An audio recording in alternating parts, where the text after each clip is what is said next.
బలం రకరకాలుగా ఉంటుంది మనుషుల్లో. కండర బలం, ధన బలం, అధికార బలం, జ్ఞానం ఉందనేటువంటి బలం. ఈ విధంగా మనిషికి దేవుడిచ్చినటువంటి బలాన్ని ఎంతవరకు సద్వినియోగం చేస్తున్నారని ఒకసారి లోతుగా మనం ఆలోచిస్తే ఎక్కువ సార్లు బలాన్ని మనం దుర్వినియోగమే చేస్తాం. బలం ఎందుకుంది?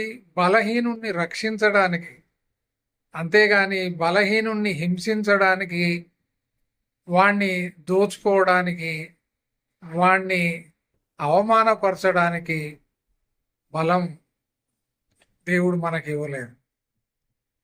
ధనబలం, ఎంత ధనాన్ని వృధా చేస్తారంటే మనం చూస్తుంటాం. అన్నా ఇంకొక హాఫ్ తెప్పియాలా అంటాడు ఆ బార్లో కూర్చొని. బయట ఒకడు తన భార్యకో పిల్లలకో మందులు ఇప్పించలేక వేరే గది లేక అడుక్కునేటువంటి వాడు ఉంటాడు. వాడికి రూపాయి ఇవ్వరు, కానీ ఆ బార్లో కూర్చొని వేల వేల రూపాయలు విచ్చలవిడిగా ఖర్చు చేస్తారు. ఒక్కసారి నీ ధనాన్ని సరిగ్గా ఉపయోగించి చూడు. ఒక్క దావత్ మానుకొని ఆ ధనాన్ని ఫీజు లేనటువంటి ఒక విద్యార్థికి ఇవ్వు. పైసలు లేక వైద్యం చేయించుకోలేనటువంటి ఒక బీదవాడికి ఇవ్వు. ఇల్లుకు కప్పు వేయించలేనటువంటి ఒక నిరుపేదకి ఇవ్వు.